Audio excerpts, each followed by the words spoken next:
In this video, I'm going to show you how to add a new credit card to QuickBooks Desktop. So the first thing you have to do, you want to open Chart of Accounts, so go to List top left and click on Chart of Accounts. Alternatively, you could also press Ctrl+A on your keyboard and that's going to open the chart of your accounts as well.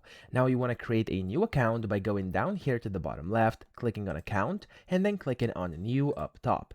Now whenever you do this, you'll basically have to select a new type. So as a type over here, you want to select the credit card, of course, because that's what we're adding, and then you want to click on continue, and then in here you'll have to put in a bunch of different things like the account name. You can also add a description, credit card account number, and then over here you have things like opening balance, which is optional, stuff like this. So I'm gonna just click on account name here. I'm going to type in credit card, and we're gonna just do, like, for example, bank of, and then etc. Okay, so in your case it's gonna be, of course, whatever you put, and then here you can just do like enter opening balance if you want to. So for example, I'm just gonna do like 1000, and the ending date is going to be, let's just do the 1st of December. Okay, so that's it. I'm gonna press OK, and then over here you can click on save and close, and that's going to create yourself a new account over here, which is essentially a new credit card you have added. So I hope this video helped you out. If it did, please subscribe to the channel and help me out as well.